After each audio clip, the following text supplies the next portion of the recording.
माझं शिवार green FM 90.4. माझं शिवार.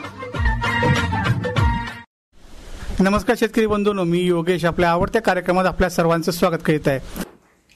सर्वसाधारणपणे हा कोरोनाचा प्रादुर्भाव वाढायला सुरुवात झाला. अचानक लॉकडाऊन पडलं आणि लॉकडाऊन पडल्यानंतर अनेक कामं अनेक लोकांची रखडून पडली. सगळेच त्याच्यामध्ये होते.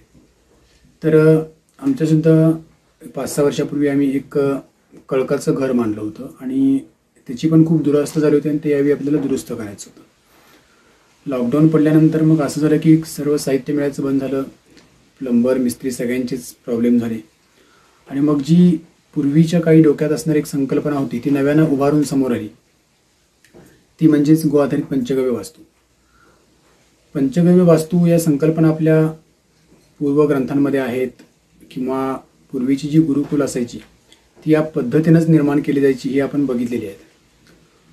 पण मधल्या काही कालावधीमध्ये ह्याच्याकडं दुर्लक्ष झालं होतं.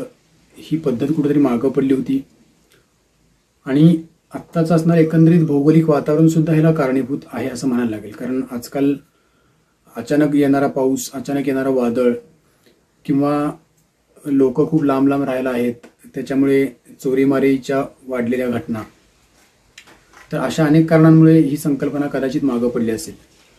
म्हणून आम्ही नियोजन केले की या पद्धतीचं घर आपण बांधायचं आणि ह्याच्यामधला अनुभव किंवा ह्याच्यामध्ये आनंद नक्की कसा वाटू शकतो हे आपण स्वतःही अनुभव घ्यायचा आणि लोकांना पण दाखवून द्यायचं.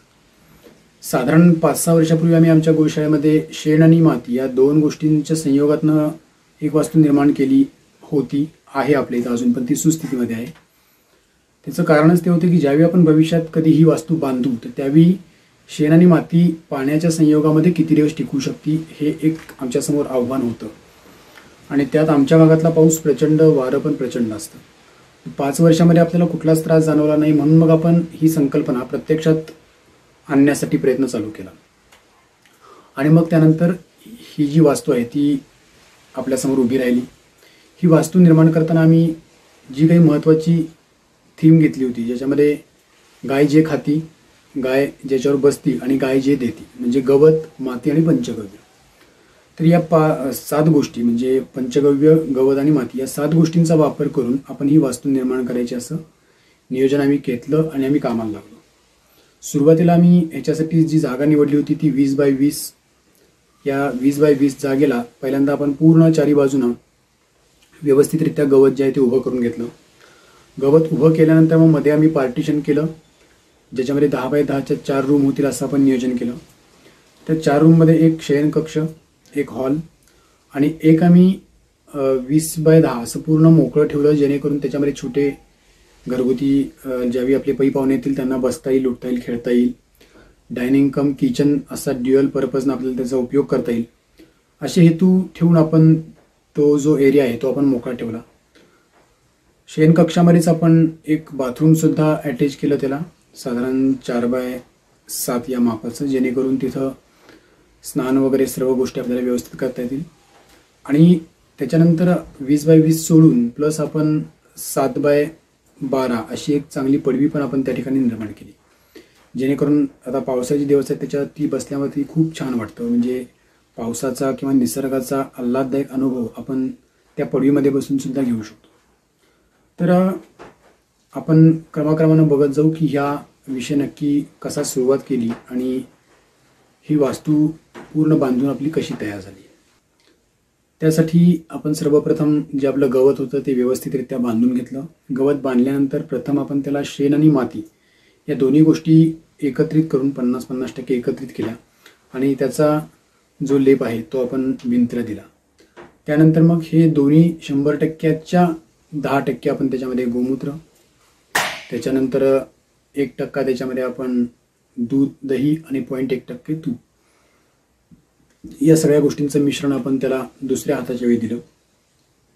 त्यानंतर मग आपण त्याला तिसरा हात ज्यावेळी दिला त्यावेळी गोमूत्र आणि शेण या 2 गोष्टी समप्रमाणामध्ये एकत्र केल्या आणि जसं आपण सारवतो त्या पद्धतीनं पूर्णपणे सारून घेतलं. हे सर्व झाल्यानंतर साधारण 2 ते 3 दिवसामध्ये हे वास्तू आपली वाळती आणि वाळल्यानंतर मग आपण तिथं राहण्यासाठी जाऊ शकतो. आता आपण राहायला जाऊन सुद्धा जवळपास 1 महिना होत आला. त्याच्यानंतर निसर्ग वादळ झालं त्यावेळी सुद्धा ती वास्तू त्याच्यामध्ये होती. प्रचंड वारा आमच्या भागात झाला, बऱ्याच भागांमध्ये झाला. प्रचंड पाऊस 4 दिवस चालू होता. तर तेवढा सगळा पाऊस त्या वास्तूला पडल्यानंतर सुद्धा ती वास्तू अत्यंत सुस्थितीमध्ये आहे. तिला काहीच डॅमेज झालं नाही किंवा त्याची जी माती आहे ती निघण्याची प्रक्रिया सुद्धा तिथं घडली नाही.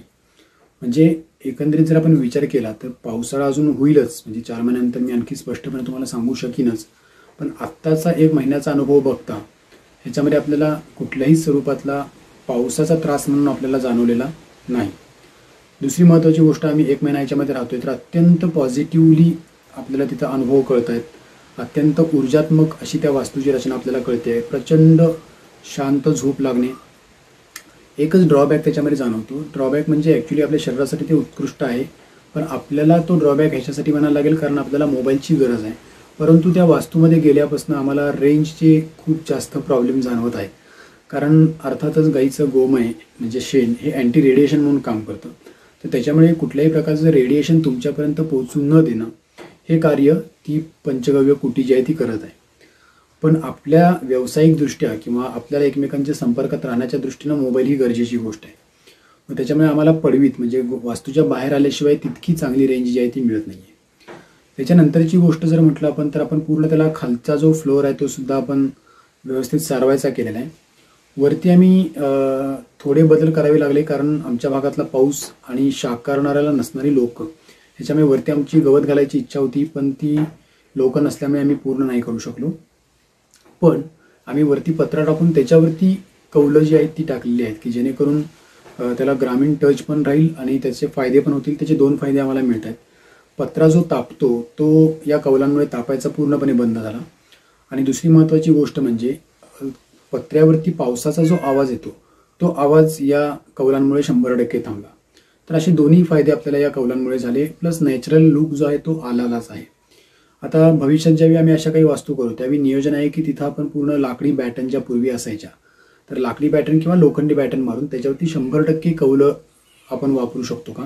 कारण आमच्या इथं आम्ही तो पूर्वी कौलांचा प्रयोग केला होता, पण अर्थातच वाऱ्यामुळे तो प्रयोग काही आमचा जास्त टिकला नाही. म्हणून आम्ही पत्रे टाकून त्याच्यावरती कौलं जी आहेत ती टाकल्यात. अनेक लोकांनी रिस्पॉन्स दिला. त्यांनी विचारलं की तुम्ही एवढी चांगली वास्तू निर्माण केली तर ह्याला पत्रा का वापरला? तर त्याचं उत्तर हेच आहे की आमच्या इथं प्रचंड वारं असल्यामुळे आमची भरपूर इच्छा असून सुद्धा 100% नॅचरल या थीमवरती आम्ही जाऊ शकत नाही आहोत. पण भविष्यात आम्ही अशा काही कुट्या बांधणार आहोत. असे काही लोकांना येऊन राहावं अशा दृष्टीनं काही कुठे आम्ही बांधणार आहोत. तर तिथं आम्ही जास्तीत जास्त हा प्रयत्न करू की नॅचरल लुक आपल्याला तिथे ठेवता येईल. तर अशी ही कुटी आपली पूर्णपणे तयार झालेली आहे. तर माझ्या सगळ्या दर्शकांना, आमच्या टीमच्या दर्शकांना मी आवाहन करेन की तुम्ही या ठिकाणी या, ही वास्तू बघा. लवकरच साधारण दिवाळीच्या नंतर आपण अशा वास्तू सर्वांना राहण्यासाठी सुद्धा उपलब्ध करून देत आहोत. तर त्यावेळी इथं या, राहा, या सगळ्या नैसर्गिक गो आधारित पद्धतीचा आस्वाद घ्या आणि मन प्रसन्न करून घ्या. मागील 2 भागामध्ये आपण बघितलंच की पंचगव्य वास्तू आपण कशी निर्माण केली, पंचगव्य वास्तूचे आपल्याला काय काय फायदे झाले. अनेकांनी फोन करून आम्हाला याबद्दल अभिनंदन केलं. अनेकांनी फोन करून ह्याच्यामध्ये राहण्याबद्दलची इच्छा प्रकट केली. आपल्या इथे जे काही पंचगव्य प्रशिक्षण चालतात तर त्यावेळी आपण राहण्यासाठी 2 खोल्या केलेत, ज्या ऑलरेडी आपण शेण आणि मातीच्या केल्या होत्या जवळपास 5 वर्षापूर्वी. परंतु लॉकडाऊनच्या कालावधीमध्ये जी आपण पंचगव्य वास्तू निर्माण केली तर ती आम्ही वैयक्तिक स्वतः राहण्यासाठी निर्माण केली होती. अनेक लोकांनी जे जवळचे होते त्यांनी भेटी दिल्या. अनेकांनी आपले व्हिडिओ बघितले. अनेक वृत्तपत्रांनी आपल्या पंचगव्य वास्तूची दखल घेत त्यांच्या वर्तमानपत्रात सुद्धा त्याच्या बातम्या दिल्या. तर या सगळ्या गोष्टींमुळे लोकांमध्ये प्रचंड मानसिकता कुतूहलाची होती. अनेकांना प्रचंड कुतूहल होतं की नक्की काय आहे. तर बरेच लोकांनी शक्य त्या पद्धतीने इथं आले, त्यांनी ती वास्तू बघितली. अर्थात आम्ही राहत असल्यामुळे त्यांना राहता आलं नाही, पण ती वास्तू व्यवस्थित फिरून त्यांना बघता आली. तर अनेकांनी मागणी केली की आम्हाला अशा स्वरूपातल्या पंचगव्य वास्तू बांधून हवेत किंवा आम्हाला अशा पंचगव्य वास्तूमध्ये राहण्यासाठी काही काळ आम्हाला मिळावा. तर या सगळ्या गोष्टींवरती लक्ष देऊन आम्ही दोन्ही संकल्पनांवरती काम केलं.